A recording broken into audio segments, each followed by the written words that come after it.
Hey guys, welcome back to another episode of the Educated Homebuyer Live. It is Thanksgiving Eve, so Josh and I want to wish you guys a happy Thanksgiving to start, and talk a little bit about economics, talk a little bit about what's happening right now in the housing market so that you can become the educated home buyer as we move into 2024. So this past week, Josh, not really a lot of news over the last couple of days, rather. Just home sales coming in at what, a 13-year low, existing home sales coming in quite a bit lower than expected.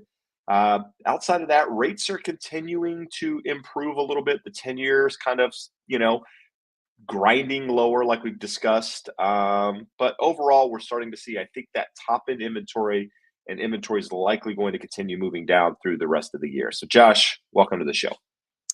Well, Jeb, I just want to know, is this are we getting to see you in the new environment? Is this the new home, the Smith home that we're seeing in the background here? This is my office slash fourth bedroom. So that's a Murphy bed behind me. That's where my mother-in-law sleeps when she comes in. It's also going to be kind of a playroom for the kids. But yeah, it's I was lazy, didn't want to go back in the office. I'm trying to build a slat wall in my garage, and I didn't feel like going back in. So this is the environment for today, but not going forward. Is the new Smith household hosting Thanksgiving this week? We are not. We are going to the in-laws. We are gonna pick up and leave, which is gonna be nice, and not have to worry about cleanup or any of that good stuff. The Lewises are going to the restaurant, so we don't have to deal with that either. It's very, very smart. So we're going to dive into some charts like we always do, guys. We're going to answer your questions to kind of keep things moving along. I realize it's a holiday, probably a lighter, episode with regards to the number of people showing up, just because people have things to do. They're out mingling with family and friends and doing all the things that they should be doing. Not necessarily should be doing, but we're not disappointed because you're out enjoying those family and friends. There's a lot to be grateful for this year, and you should celebrate that. So Josh, let's do what we always do here and dive into some charts and start with inventory like normal. So inventory again kind of went up week over week. I think we saw about 3,500 homes added to the market.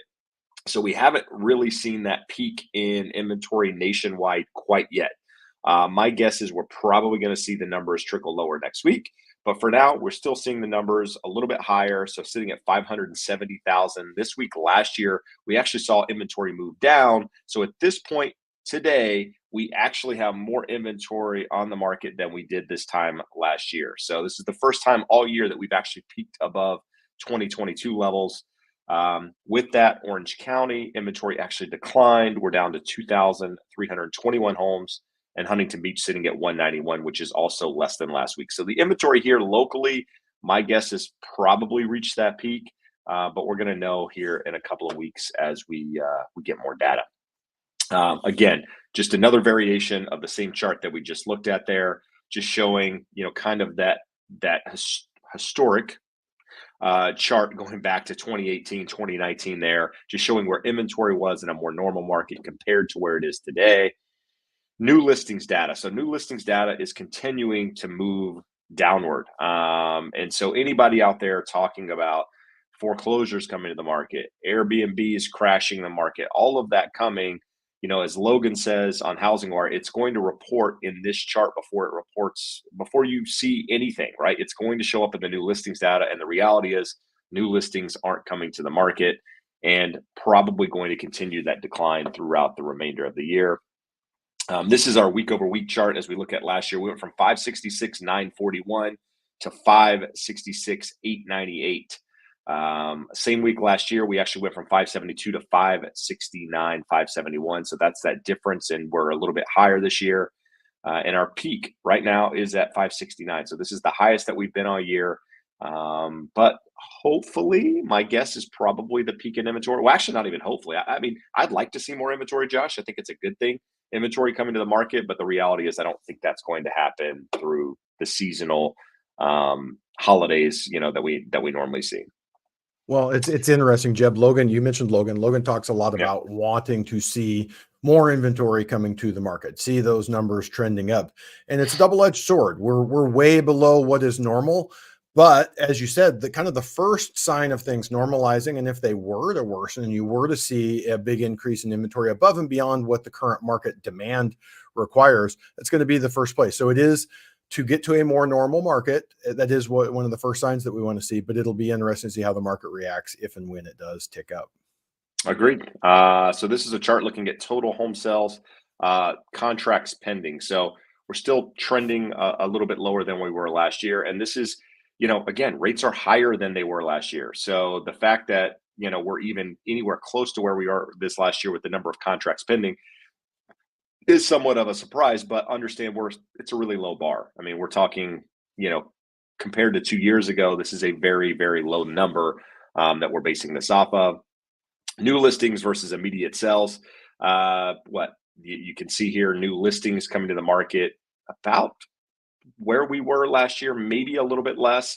And then, immediate sales, more or less the same compared to where we were last year, with rates again a little bit higher than where they were, and inventory more or less the same. Price drops sitting somewhere around 39% compared to 43% last year. And then we talk about the 10-year, right? The 10-year mortgage rates tend to follow this 10-year. And what we've seen is that 10-year hit somewhere close to 5% or just over 5%. And now we're back under 4.4 today. Josh, did we close under 4.4? No, right above. Right above 4.4. So, that will be the next thing that we really start to watch. What happened to your chart here, bro? I don't know, man. I did not get it moved over. What a faux pas on my part. I apologize. I'm off my game for the holiday here. Basically, that's the chart I like to show you guys just week over week. Shows we were down 0.08%. So 448 last week, 440 closing today. So nice continued move, as Jeb said, in the right direction, but at the end of the day, less than 1/8% difference. Like to zoom out and show some context here. Just that is from March, that big long run up. And then we have seen a dip or a turnaround here. But until we see something bigger in that bigger context, we still need to be skeptical. We need to be skeptical of a reversal. It's looking good. It's looking positive, but we haven't seen enough to break out of that long-term range that we've been over the last couple of years. Showed Jeb that I made a discovery today. I was actually looking for the optimal blue mortgage market index and found that Fred pulls that data in now. We've talked about the spreads between 10 years and mortgage rates, and that I don't like that we measure it against the Freddie Mac primary mortgage market survey, because that figure only comes out once a week and it's generally out of date. So that lag makes it a little inaccurate. What we see here is that this is optimal blue data that's accurate to within a day, and 10-year treasury data probably also accurate to within a day. So we're well under 3%, still above 2.9. Wanted to show just in the last year alone, back in February, we got all the way down to 2.5. People talk about, oh, this is the new normal. We're going to see spreads of 3%.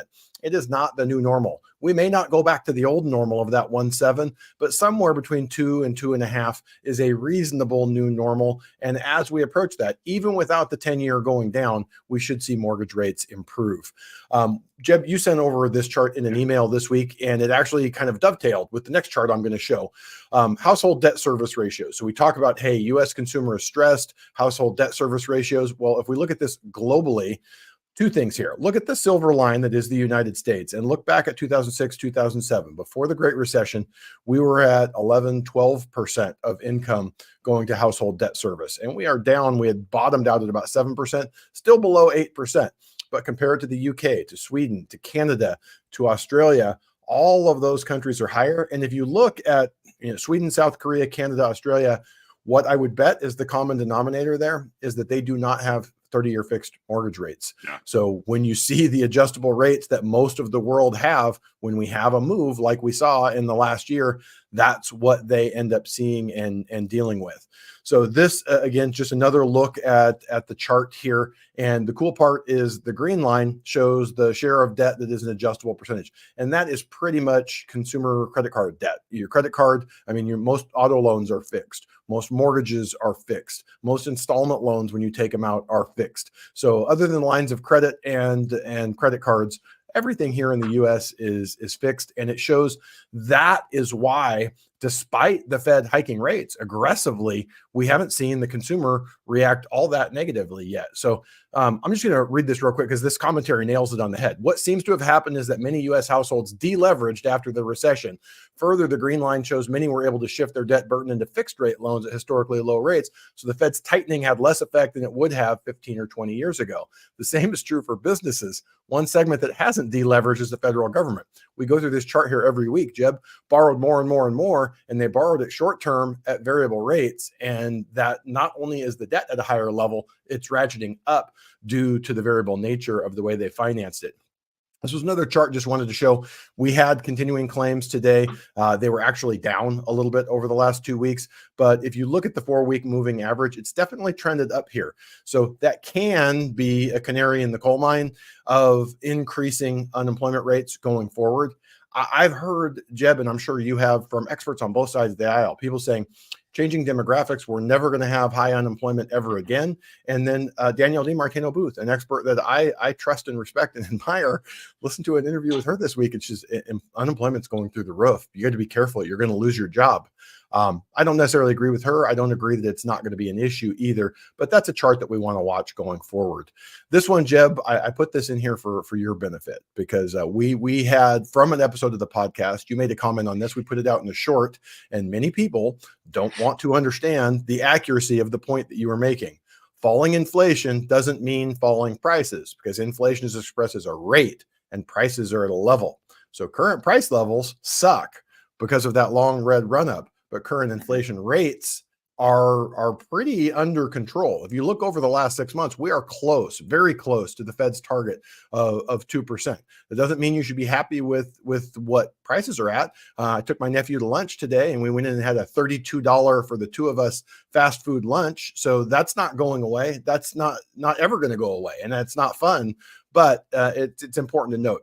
So just kind of closing the loop here, Jeb, where are rates at right now? Mortgage News Daily has it at 7.32. Freddie Mac, we've talked about, is out of date, but it's still pretty accurate because not a lot of movement in the last week, 7.44. FHA is around 6.65. Optimal Blue, I threw this in here also. Optimal Blue has the 30-year a little lower, FHA a little bit higher. And then I wanted to just throw, Optimal Blue has a really cool chart that we can look at. So you can see we peaked up just a hair under 8%. The blue line is conventional. The purple line is FHA. But they have us back down to about 7.2. But again, remembering back here as recent as February, that was under 6%. It was 5.98, something along those lines. So it's been a pretty wide range that we've seen this year, from just under 6 to just almost 8%. So as we project and think forward to what 2024 is going to bring, that will be the interesting thing to watch. No, and going back to your point earlier, I mean, kind of mentioning what I was talking about a bit, inflation, is that the idea that Josh went and paid $32 for lunch today, right? Inflation took those prices higher. Now, what people get confused about is because his lunch never gets any less expensive, they think inflation remains a problem. No, that's a price at that point. So that's the new price. Inflation would be a problem if that lunch became $34 or $36 or $40 the next time, right? The rise in the prices continuing to go up, the rate of change, which Josh mentioned, is what people get confused about with the price. The idea that prices are quote unquote stabilizing to some degree means that inflation is coming down. So, again, it's not like we sit here and need to prove ourselves on it, but it's understanding the definition of what it truly means versus just going and putting your opinion out online when you truly have no idea what you're talking about. So with that said, Josh, on to bigger and brighter things. This last week we filmed an episode on the Educated Homebuyer podcast with Barry Habib. I will say, I don't know how many episodes we've done. 100? Have we done 100 episodes yet? 52? We're at 91. That was episode 91. So 91 episodes. This is the most comments I think we've had on a video with saying how good the information was. And not because of you and I, but sadly, we talked less on that than any episode we've ever done. But because of what Barry brought to the table. So if you haven't done that, go over to the Educated Homebuyer podcast, listen to that video. It's on YouTube. If you like it, hit the like button, subscribe to the channel if you haven't done so already. And if you're, more of a audio listener and you're hearing this for the first time on the podcast channel, you can also catch that episode. It's number 49 of season 2. So go check it out. And with that said, Josh, before we dive into any questions, it's asking that favor of liking and subscribing here too if you're finding any value in tonight's episode. We're going to see tonight if me working from my home office that also has fiber optic Frontier creates less problems on the network there, Josh. I mean, this could be the Let's true see. test. Yeah. So You're just trying to work from home permanently going forward. that'd be great, actually. No, it wouldn't. I actually enjoy. It's funny. I could have the same setup at home as I have in the office, and I would be 10 times more effective in the office than I would be at home. Even if I never got up from the desk, it's just the flow, like having things in the right places. It's weird. So, and if you're watching this or listening to this later, there will be a link to all the slides that we mentioned earlier in the episode as well. So, Josh, we started off tonight with some ridiculous comments, but there's one comment in here that I'm going to put up, that kind of answered that. And the only reason I'm doing this is because it tells the truth of what happened. So we got a comment basically saying that that we're clowns for basically educating home buyers. But nevertheless, this comment says the only clowns are the crash boats who lost their followers tens or even hundreds of thousands of dollars by telling them not to buy back in 2021. And he goes on to say, Jeb didn't forecast rates accurately, but he did give the best advice for buyers back in 2021. I would say that's true, right? I was wrong on rates for an extended period of time just because I didn't think rates could get as high as they did for as long as they did with all of the other factors going on. Clearly, I was, wrong about that. But since 2020, Josh, prior to 2020, I mean, the channel really started in 2020, growing like it is in 2020. But prior to that, you can go back and watch videos prior to that, talking about home ownership, why it's important, when you should pay attention to, what you should do. And we've been talking about that ever since. So, it just, again, it's a track record. It's proven. We're not here fly by night, just telling you one thing one day and something else the next. So, Jeb, I think it's funny that they actually accused you of being the one who said, and first of all, people never actually come back and remember correctly, said you said that rates would never go above 4%. You never said anything of the sort.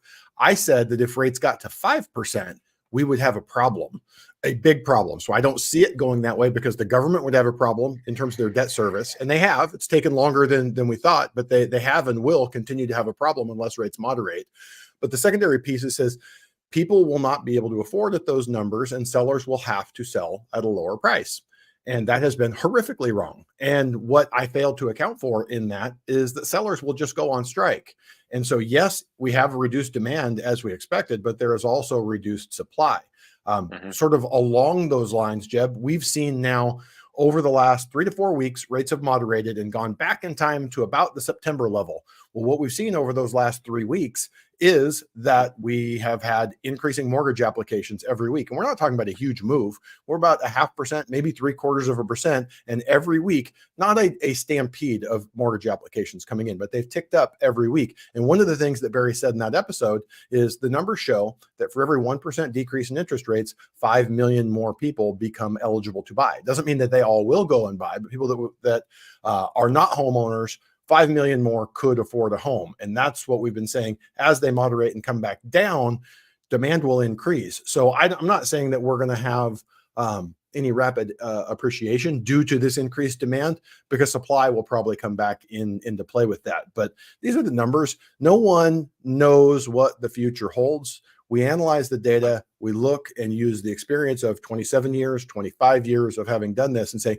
what is most likely to come next? So I'll stand behind anything we've said. There were valid reasons for it, and it is what it is. And we show up here every week and analyze the data as it unfolds.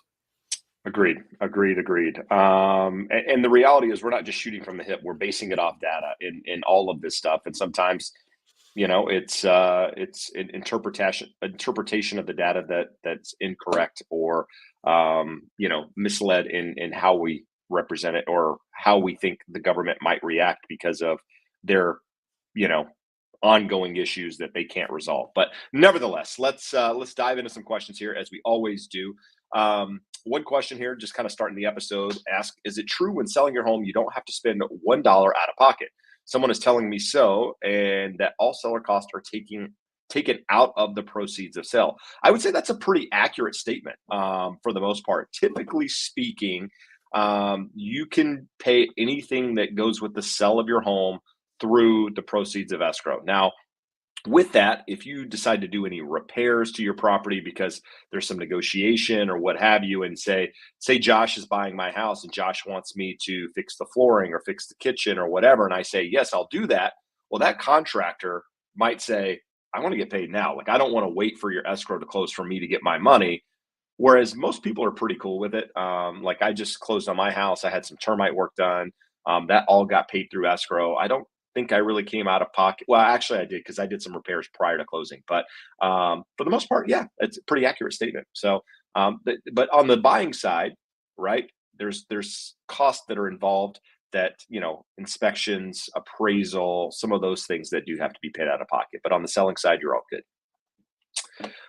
Josh, when it comes to this question, we get this one a lot. In fact, I was going to make a video on this question by itself because of my recent experience, and I've talked about it before. But the question is, how accurate is the Zillow home estimate, the Zestimate, Josh? So, I know you don't deal with this quite as much, but I'll let you kind of start, and I'll give my opinion as well. My answer is always it depends. And let's use a couple examples of properties that I own. The units over in Long Beach, it's pretty darn accurate. It's usually within 5%. So on a million Five something percent's a property, lot. but it's a million something property. I think that's fairly reasonable. It usually has about 1,050,000. I think we'd get a little over 1,000,001 if we sold it, but it's units and it's in a very mixed neighborhood. So my house, Jeb, it's tract home. You should be able to nail that, right? Well, in our tract, it's unique for Huntington Beach. In just that square block, there's 4 different builders, and each one, there's one that's bigger and newer. There's one that is slightly smaller and slightly inferior, but pretty darn similar, and then older and fairly significantly inferior. And that throws the model off. My home in size is more similar to the older, more inferior homes. So it always underestimates us by a couple $100,000. That's a big number. That's more than 10%, 15% off. The other one that's always interesting, our place out in Rancho Mirage, there's 850 units in the complex. 1 out of every 4 is a model match to ours. You would think that that model would get that pretty accurately, as probably every month a model match to ours sells. And because ours is highly upgraded, and since the 70s when those were built, many have been upgraded, many sell and they're actually original, that model is just horrifically off. So it estimates us probably 200 to 250,000 low on an 800,000, 750, $800,000 property. It's like 30% off. So when I say it depends, it really depends. I see areas that are super homogeneous tract homes that it gets pretty darn close. And I also see things like mine that, to me, if it gets it within 5%, that's close. And it only has 1 out of the 3 in there accurate to that. So it depends on how homogeneous it is, how unique the home is. Does it have more land than others? So it can be very close to very far off. But you have different insights from listing homes and seeing this estimate before and after you list it. Yeah, I mean, I would say, what Josh said is extremely accurate. And what I like to say on top of what Josh said is use it as a tool. It's a tool in the toolbox. It's not your only tool, right? You have hammers, you have screwdrivers, you have wrenches. It's one of the tools. But don't rely solely on it to make decisions because, like Josh said, there can be big differences in same properties. Now, where I find them somewhat accurate is more in condo style listings, where there are tracks, model matches to properties, square footages are the same. You don't have to really deal with land so much in the same style of property within the same track. If there's a lot of sales in there, it's pretty accurate. Where if there's not and it's pulling from other locations, what it can't tell the difference is if something's on leased land, if something backs to a major street, if something has a view versus not, if something is upgraded versus not. And some of those things can add hundreds of thousands of dollars to the value of a home. Take, for example, something that's on leased land versus not. Well, if it's comparing 2 properties, it's going to probably say that the value of the leased land properties are significantly higher because it doesn't know how that land plays into the resale of that home. So all it can do is take data points, right, of other properties and kind of compare them. And what it tries to do is find similar properties with similar bedroom count, bathroom count, similar square footages in an area. You can't factor all the other stuff in. And what the last thing I'll say about this is when I went to list my house, the Zestimate. So my house I thought was worth about 1.3 when I sold it. When I went to the Zestimate to put it online, it told me that the house was worth I think 1,209,000. I said, okay, I already knew what would happen in this. So I screenshotted this. I haven't done a video on it yet, but I screenshotted the value of what it said. I went online, listed my home in the MLS at 1,300,000. So as soon as it hit Zillow, guess what Zillow does? Zillow then changes their Zestimate on my home to 1,300,000. Why? Because I listed it at 1,300,000. If I would have listed it at 1,250,000, it would have changed it to 1,250,000. So you've got to be careful in using that if it's your only tool, right? That's where you need an agent to come in and help guide you through that process. So I'm not going to dive into it a lot here, but that's the reality is it can be used. Sometimes it's accurate, sometimes it's not. Jeb, I want to close the loop on that because what I will Yeah. hear many times, I just had this 2 months ago, had a buyer back out of a sale because she says, hey, let me know as soon as the appraisal's in. I don't think the home is worth what we agreed to pay. And if the appraisal comes in, I don't think we're going to buy it. I go, where'd you get the information? Well, Zillow has it $50,000 low. And it was like a 550 purchase. So about 10% low. She makes the offer. It was a new to market property. It hadn't been sitting around for months. The appraisal comes in at value and she still backed out because she was convinced because the Zestimate said it wasn't worth that. That's insanity. An appraiser will always know more. A professional realtor that knows the area and is using accurate comps will always know more than an algorithm that's valuing every home in the United States every day. Good stuff. Question coming in from Rod saying, with a half day on Friday due to holiday, Josh, mortgage rates will pretty much stay the same as today. Asking a question, is there any news coming out on, because they already did jobless claims today, because that would normally come out on Thursday. Is there any data coming out on Friday that would be a surprise to the market? So here to support that, the two services that you and I follow most closely, MBS Highway and MBS Live. MBS Live is not doing any updates on Friday, even though we got a half day. MBS Highway, they're not doing a market video. They'll do a brief text update in the morning, and that will be it. So that tells you that your question and your premise is pretty much accurate. But I will say this, on these weird short days with short trading volume, we talk about it at the end of the year. We talk about it in the summer when traders are on vacation. You can get weird swings. I would have to go back. I don't remember if it was last year or the year before, but we had a Black Friday, where there was a big pop up in rates, in yields on the 10-year treasury. For the most part, remember that the capital markets desk that is setting the rate sheet, these guys are experienced. They've been around. They look at that and they go, that doesn't make sense. There was no news. There was nothing that came out. A couple of rogue traders dicking around with the market on a Friday. So they don't necessarily price to that. And sure enough, Monday, we were right back where we were on the Wednesday. So you are correct, but you can see some weird stuff. It generally won't filter through to rate sheets unless it continues through to Monday.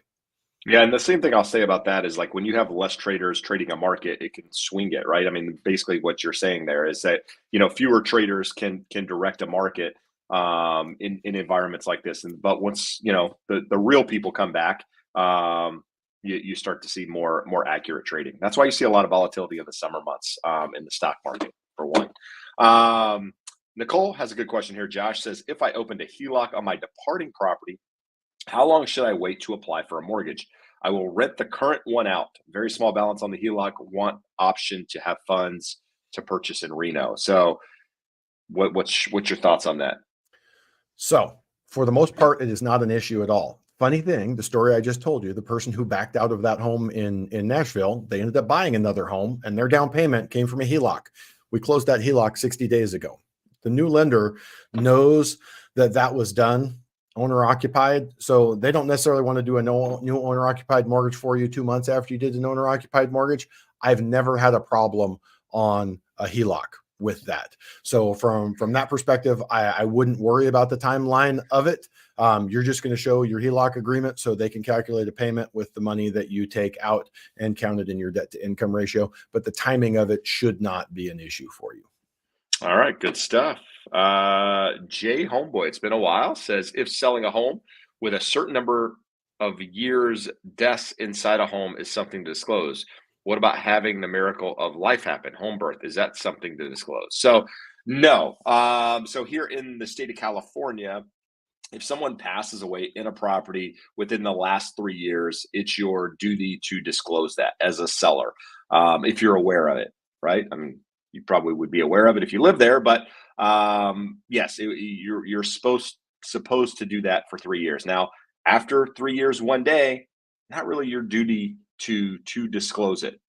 I have mixed feelings on it. I'm one of those people that if you know, you should probably just say it, whatever. But there's people out there that says, nope, I don't have to. I'm not going to. So that's that side. Other states are different in how they you want you to disclose certain things. As far as people being born, there's nothing that needs to be mentioned on that front. So you can have a home birth. You could, you know, by accident or on purpose, and no one needs to know. So there you go, Josh. You can burst someone in your home, Josh, and just set it up like a hospital.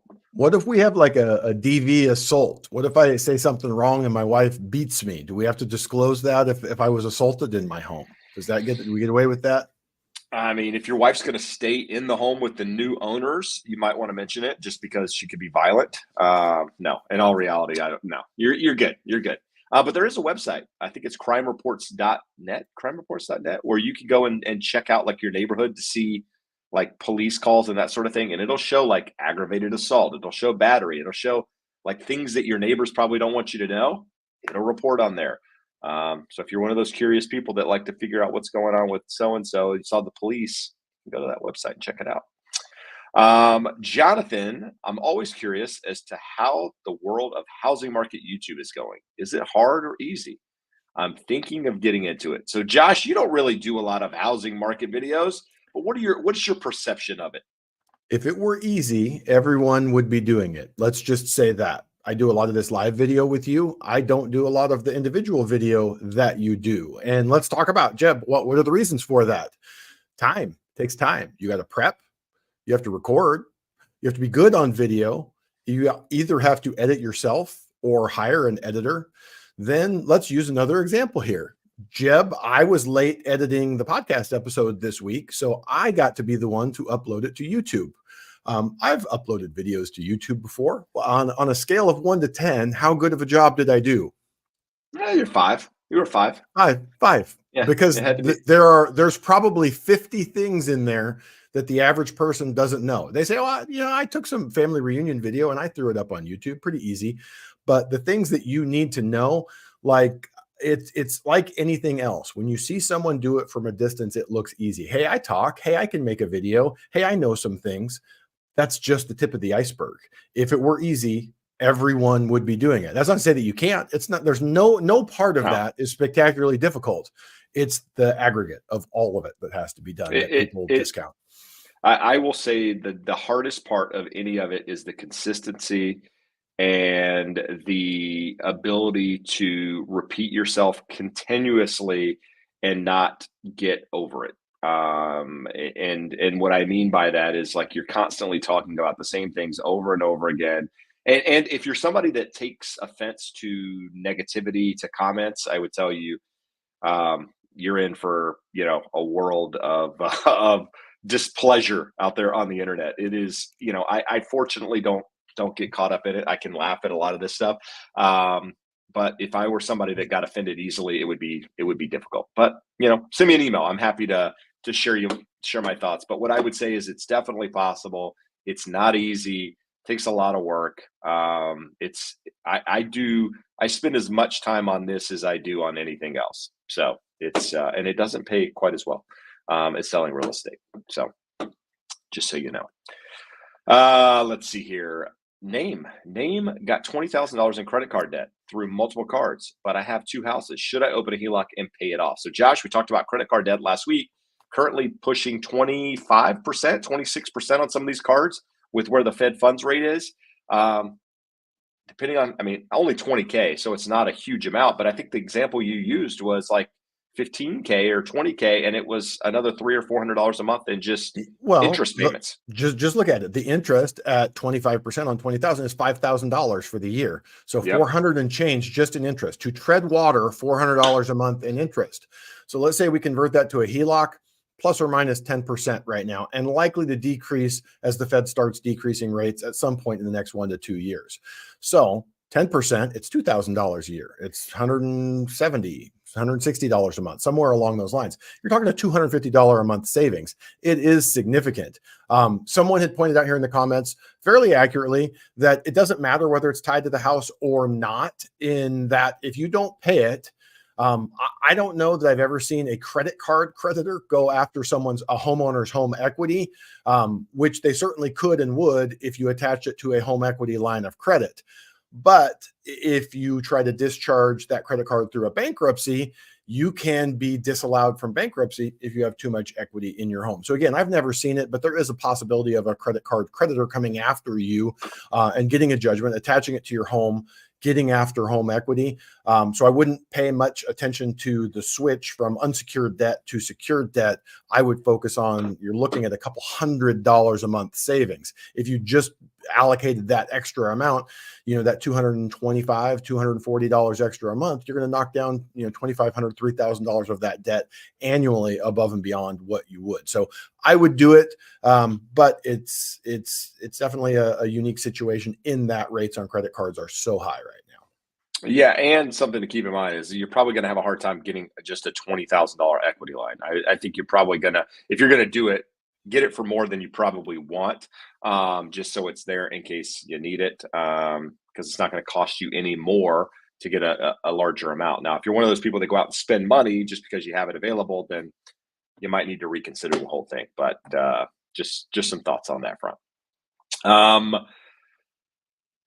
Tammy is considering a job offer, wondering if anyone has advice on salary percent increase that makes moving worth it. What would prefer to keep this new place as a rental, but if I have to bail. Okay, so Josh, we talked about what wages annually at the moment increasing somewhere between 3 to 5%. So And job leavers, I think, are still at 7 to 8%, so still above that pace. Yeah. So the question is, without knowing all the details, very, very difficult question to answer. But how do you approach this? Like, how do you approach the idea of keeping a property versus, selling it when taking on a new job, new decisions, that sort of thing? There's a lot of questions in here. It's just for two sentences. There's a lot to that. Advice on salary percentage increase to make moving worth it. There's more than just the additional money. How long have you been at your current place? How happy are you at that current job? How secure are you in that current job? One big thing, if we go back 2 years, the whole thing was quiet quitting, people leaving jobs, the employees have all of the power. Well, if you were the last one in and you're making 20% more than your coworkers, you're also likely to be the first one out if and when we do hit a dip. So those are all the things that I would be weighing. Then you have the secondary part of, I would like to keep the new place as a rental, but if I have to, I'll bail on it. Okay. What does the cash flow look like? Talked to a client yesterday that just bought last year and they want to keep it. And they put a fairly decent sized down payment, but even at that, they were going to be slightly upside down on a monthly basis and they were not comfortable with being landlords. So after a 30-minute conversation of going through that, they're like, yeah, I don't think we want to do that. I didn't come to that conclusion. I just helped them walk through the questions they needed to answer, and they answered for themselves on the call. So you have sort of that confounding factor. Answer all of the things first about the job, and then secondly, how does the real estate play into that? And it can be a deciding factor one way or the other if you think the move is worth it. What are your thoughts, Jeb? No, I think you pretty much nailed it. I mean, you've got to be able to decide what that percentage is. We can't answer that for you, right? I mean, how much more is your mortgage payment going to be on the new move versus what it is now? And then how much is that new job going to provide salary wise? And what's that going to look like budget wise? Like there's some things that you have to do there as far as budgeting goes that we can't really help you with. I think in order for you to be able to make that decision, but just make sure you're considering all of those components. In addition to job security, making sure you have additional money in the bank just in case things don't go quite as planned. Josh, what's the quickest you've ever closed a loan from We start had to one finish? We had one that was supposed to close last Friday that the sellers were not ready. We were ready to push the button and fund it on Friday. The sellers were not ready, and that would have been 10 days. So from the previous Monday to the following Friday. By law, the fastest you can do it is 8 calendar days. So to make all of the required legal disclosures and waiting periods, it cannot be done any faster than 8 calendar days. For us, that would have been 11 calendar days.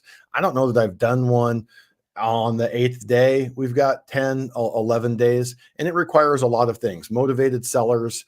That one we had an appraisal waiver, so we didn't have to wait for an appraisal. We were like, the immediate underwrite came out, and we had 2 conditions. We needed their homeowner's insurance, and they were asking for a bank statement that the underwriter missed. We had already provided. So the insurance was already in that morning. So we sent them over to the underwriter. She signed everything off. We had an appraisal waiver. It was literally clear to close. So that is kind of what it takes. A seller ready to go, you being well qualified with a complete file, and the lender being on it. Like our process is we get a contract in, we reach out immediately to escrow. With that, we want to get their fees in, and we will disclose same day if we can get those before like 2, 3 o'clock. Once those disclosures go out, we're going to order your appraisal and we're going to submit. So the second day we're submitting to the lender. Right now, most lenders are anywhere from 1 to 3 days in underwriting. So that's where you're at. And it depends on how clean that approval comes out, how quickly it can get done. So if you're on it, seller's motivated, and you're working with a motivated lender, you can get them done pretty quickly, but everyone has to be on the same page. All right. So Rod asked a question following up to the question that we got earlier about home equity line to pay off credit cards. So his response is a loan consolidation is better, right? Versus a HELOC. So Josh, what are your thoughts on loan consolidation, and how does that affect your credit? What's the interest rate? Generally you're going to get a better rate on a HELOC because it is secured by the home. So if we're saying you're at 25 on a credit card and we have a 10% HELOC or a 15% consolidation loan, I would do the HELOC. But I certainly understand someone saying, no, I want lower interest, but I don't want something attached to my home. From a credit perspective, one is open-ended, that HELOC, in terms of it's semi-revolving. It's sort of a hybrid between an installment and a revolving debt. A fixed rate consolidation, an unsecured consolidation, is going to be an installment loan. So they all can help your credit scores, your credit in general. It just comes down to what's most important to you, tying something to your home or having the lowest interest rate. All right. Let's see here.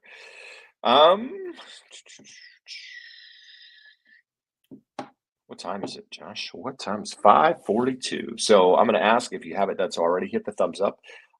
If you find any value tonight. Also, if you have a question, put it in the comments so that we can get to it before the show ends. We do this an hour, essentially every Wednesday from 5 to 6 Pacific Standard Time. So if you listen to this on the podcast, make sure if you want to get your questions submitted, you can do it one of 2 ways. You can email it to us and we're happy to do that, or you can show up here and ask it, and there's a really good chance that we'll get it answered for you. And also, Josh, if we often get people asking about connecting with you, connecting with a lender, a real estate agent across the US, there's a link scrolling in the description below that will get you in touch with somebody that can guide you through that process. So if you do have questions, you need some help, check out that link. So Josh. And Jeb, before you do that, I would say, even if it's for a second opinion, you had someone reach out in a comment on either your video or on the podcast this week saying, hey, just got under contract and I got quoted what I thought was a really high rate, 8.625. And I think she said she had a 700 credit score. So yeah, 760 or something. Even if it's just for a second opinion, I tell people, I don't say it comes up often, but I've told people many times, you're in good hands. That's a very good rate. If you're happy with that person, you're already halfway down the path, finish that up. So use that link, even if it's just a matter of saying, hey, I'm not sure where I'm at. I don't know if I'm getting the best deal. I don't know if I vibe with this person. It's a good way to just get a second opinion and make sure you're on the right track. All right, good stuff. So back to Landaverdi Jr., by the way, asking, are we expecting prices to rise in the first quarter? Josh, what are your thoughts on prices rising? Well, here, I want to do something here. We have 2 comments that have already answered this for us. Aware 24 says homes will continue to go up. It's a limited asset that's in demand. Everybody wants one. Everybody, don't lie to yourself. But then we have another one here, Jacqueline here, saying, I absolutely do not believe house prices will jump by 15%, but will decrease due to inventory increasing as homeowners are unable to afford the houses that were purchased even at low interest rates. So we see a ton of both of these opinions. They both mention demand, supply, and demand. Mhm. The reality of it is, Jeb, that we have greatly reduced demand because there are a few people that can afford. I am in a unique position that I get to see people all day, every day reaching out saying, I want to buy a home. I can tell you that less of them qualify today than at any point in the last 10 years since I've been doing this, because prices are high, rates are higher than we've seen in 20 something years. So from that perspective, there's truth that there is reduced demand, but we also have this lock-in effect. We also have 15 years of underbuilding, and we do not have enough supply for those people. So when we say what's going to happen in the first quarter, I'm less confident about what's going to happen in the first quarter versus the rest of next year. I expect next year will look very similar to this year. Maybe not quite as much appreciation. Where are we at, Jeb? Like 4%ish, 4.5%ish. Yeah. Barry in that episode last week was quoting projections saying 4.8% nationwide projected for next year. That sounds aggressive. So the reason why I would say first quarter, what do I think is going to happen? Well, a lot of the things that are going to be closing here at the end of the year, first quarter of the year, are going to be reflective of those higher interest rates. So like literally the worst point for affordability, the worst point probably for demand, just that time of year. We showed the chart, you showed the chart a few weeks ago, Jeb, that median prices generally decrease in the fourth quarter of the year, and that will likely continue into the first quarter. All of the numbers that we're seeing show enough momentum that they should stay positive and have slight growth, but I'm a little dubious on what will happen in the first quarter. And the reason why I kind of showed those comments is I think anyone, when you have an opinion, a really strong opinion, make sure it's not just what you want to have happen and you're digging in and looking at the actual data. You know what I'm saying? Because I would say most of those arguments that you and I hear, someone has already started with their conclusion and then they give you the reasons why their conclusion is accurate, even though the Well, data is crazy. I love the comment from the one earlier, just saying that people can't even afford the homes at lower rates. Like, where's that? Like, where does that even come from? It's the comment is just your thoughts, your belief, and there's no accuracy to it whatsoever. The fact is, those people clearly are making the payments because the number of notice of defaults isn't up, foreclosures aren't really up. I mean, so people are clearly able to make their payments at those low rates. So again, it's just what you want to happen versus the reality of it happening. And I don't think anyone mentioned home prices going up by 15%. If the expectation of home prices going up by 15% is crazy. And I don't think that there's a possibility that could happen based off of where we are with affordability. But at the same time, I don't necessarily think prices are going to go down either. I mean, I think, because of how they calculate the data year over year, the numbers January, February probably going to be flatter when looking at home price appreciation from a national standpoint. But what I will say is that if you're in a market with low inventory, Orange County, like where we are, you're not going to see any noticeable drop in prices. You might see, depending on what you're looking at, there might be a little bit of a change, but nothing. Affordability is not going to improve significantly. But I would also not expect home prices to jump significantly either, and that's why we always talk about having that longer term time horizon, just so you giving yourself some time for things to kind of normalize in the market and get back to that longer term trend that we've seen. The most important thing you said, Jeb, is just the constant reminder that all real estate is local, because there are markets that I can Yeah. tell you there will be markets in the first quarter of next year that drop. There will be markets in the first quarter of next year that pop. So does it matter to you what happens in Connecticut if you're in Arizona? Does it matter to you what happens in Florida if you're in Washington? It doesn't. So you need to be asking that question of an expert in your area if you're considering making decisions, and not looking at national media, national figures. And a lot of times we're guilty of that. We talk about national and we talk about California because that's Mhm. what we know the best.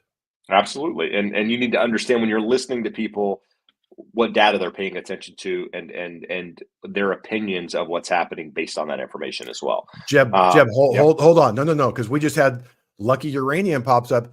Then that's clickbait title question mark. And I think they're asking, they're not confusing, or they're not accusing the title home Ah, sales. Home sales will jump by 15% in 2024. Jeb, did you say home prices were going up by 15% in no, 2024? actually, and there's a an article actually in the description of the video that talks about home sales jumping by 15%. And so where's that coming from? Well, the National Association's real chief economist, Lawrence Yun, is expecting interest rates to come down in 2024. And because of that, because of those lower rates, he expects home sales to jump by 15%. So we're talking existing home sales here, Josh, and at the moment we're trending somewhere around 3.7 million for the year of 2023. So if we see a jump of 15%, we're just going to be over 4.2 or so million, which is still a significantly low number when compared to previous years. So 15%, guys, is not a big number when you have such a low bar like we have right now. Jeb, you just said something really, really important. That's not a low bar. Next year, all of the numbers year over year are going to look really good because 2023 is the first full down year. So let's say that you were wrong and it's not 15%, or Lawrence Yun is wrong, it's not 15%, it's 25%. Even if we hit 25%, it's still 4.5 million. That's not a great number. So we're going to see, just like we've seen headlines in the past that are misleading because they're talking about a percentage change, the percentage change is far less important than the absolute levels. We are near as low as we can go on sales volume. So the numbers are going to start looking better from that perspective. Does that mean things have changed? Does that mean everything is perfect? No, but again, we are on record that we think the normal or the nominal level of rates where they should be is lower than where they are today. And if it's lower than where they are today, we will have more sales volume and we will have appreciation. Doesn't mean we'll have a healthy market. Doesn't mean we'll have a ton of sales volume. And doesn't mean we'll have massive appreciation. Good stuff. And Lucky Uranium came back and said, thank you for clarifying. So good stuff there. And thank you for pointing that out because I was wondering where the 15% Me too. home price thing came from. I now realize that the confusion was the title of the video and not that directly. So, and then we got people in here. So Alpha Car says that the real estate mindset channel was talking crap about, dude, I don't care. That's the best part is who is he? I don't know. And quite frankly, don't care. I mean, the thing is like when somebody asked earlier about a YouTube channel, how is it? The reality is when you understand the data and you have your opinions, right?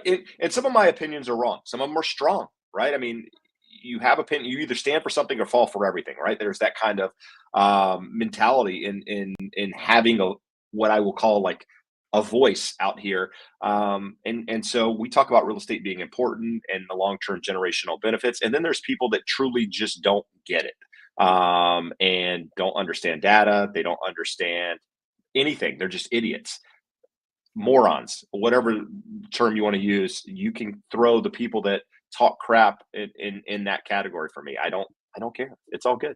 I sleep well at night. In fact, well, I sleep really well at night. I mean, almost too well to some extent.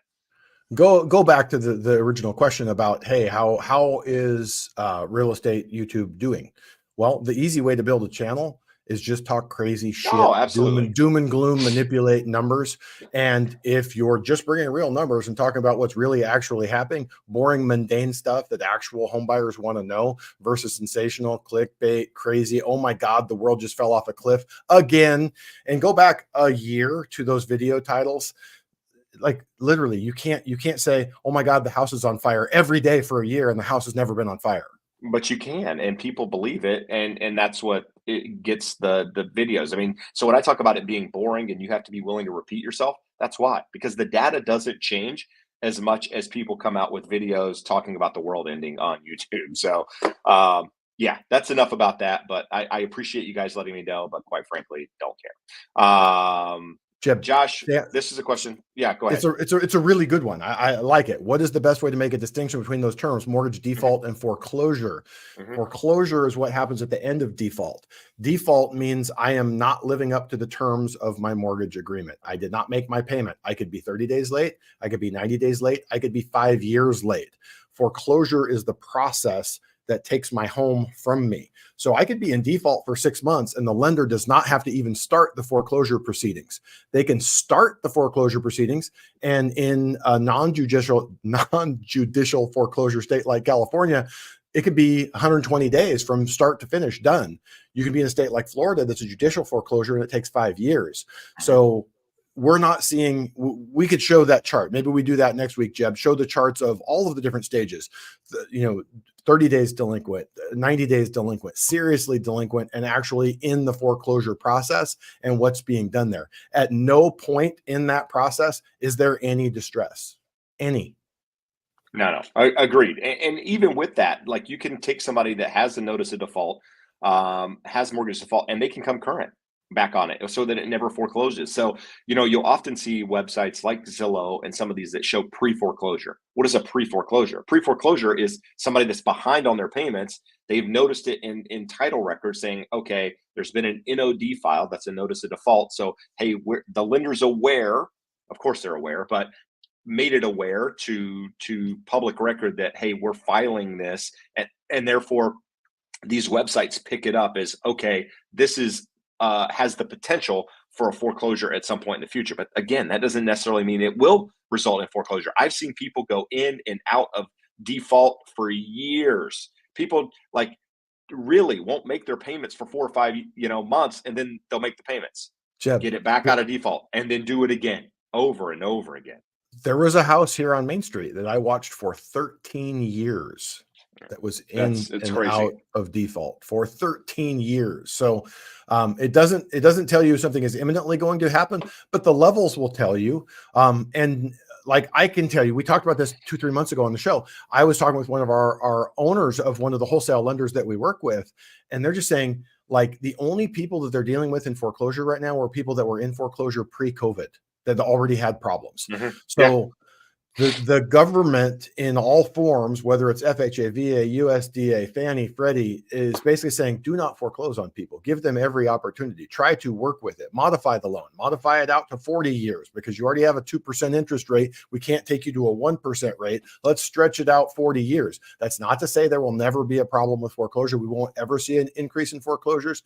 It's saying we will never in a million billion years see 2008 again.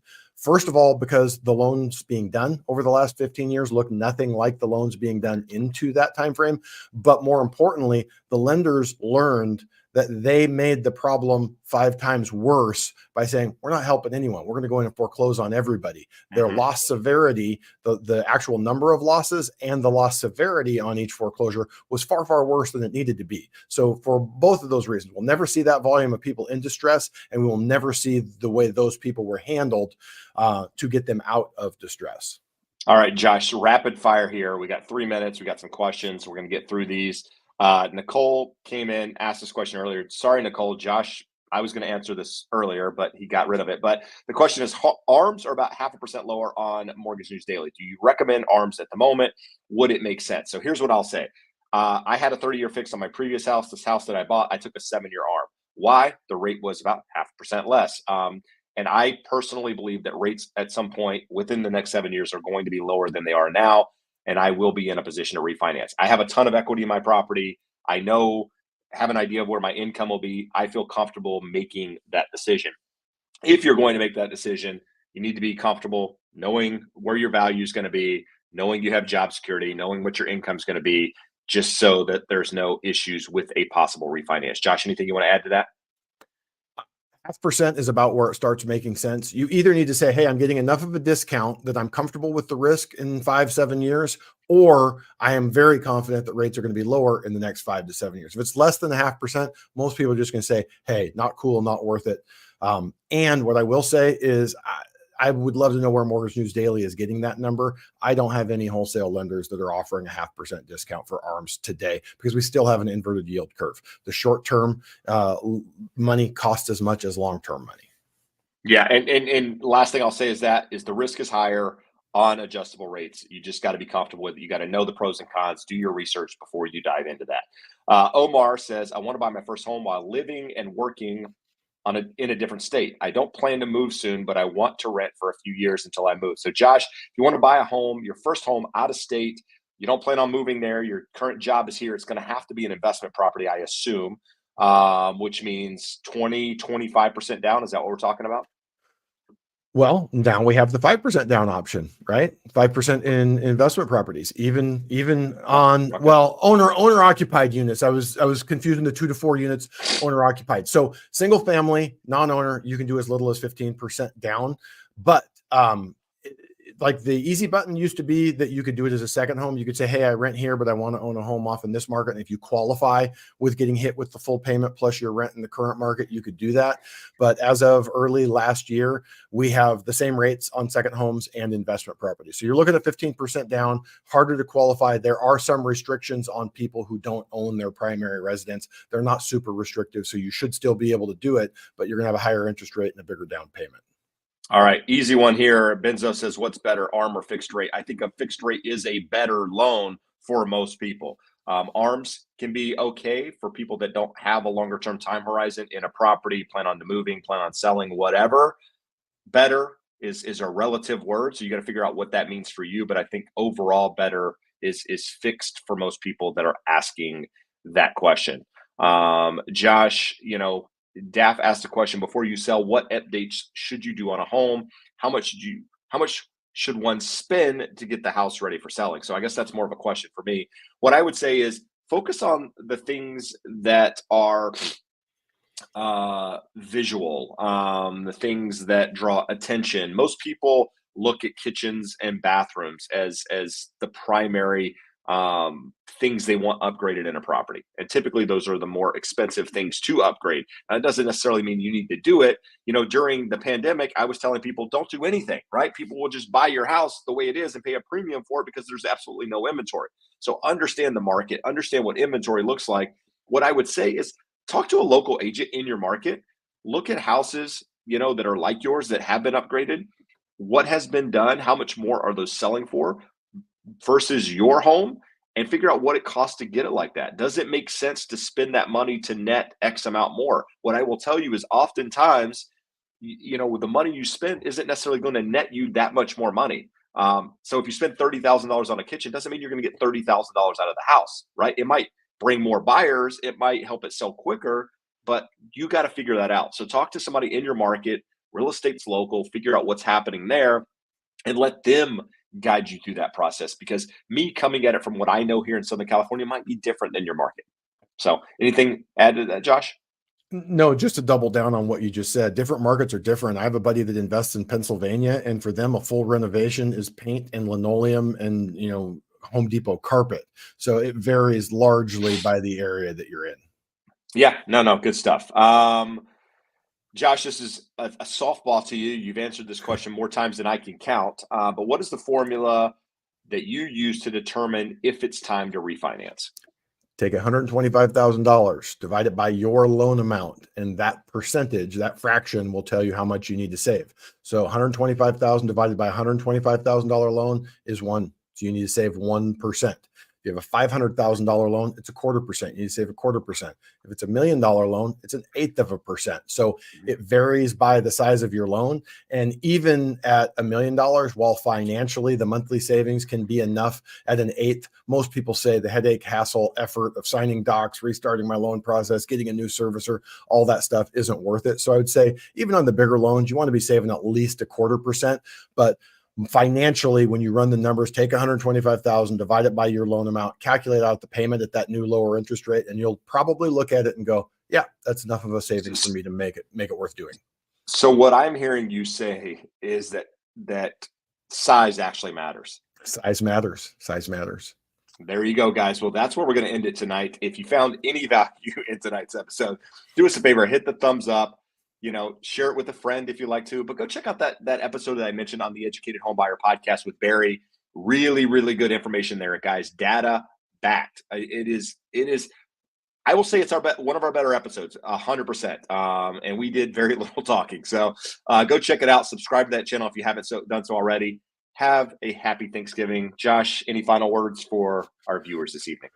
No, if you're going to watch that episode of the podcast, or if you're going to listen to it, I would suggest getting it on YouTube. Barry does have some slides and some charts and some data in there that you'll probably get more out of it on YouTube than you would in the audio, even though audio is more convenient. So I am thankful for all of you showing up and asking questions, even if it's the question of how much do I need to save on an interest rate to make a mortgage refinance worthwhile. So thanks for being here. Thanks for asking questions and for letting Jeb and I talk for an hour every week. All right, guys. We'll see you next week. Until then, adios. Amigos.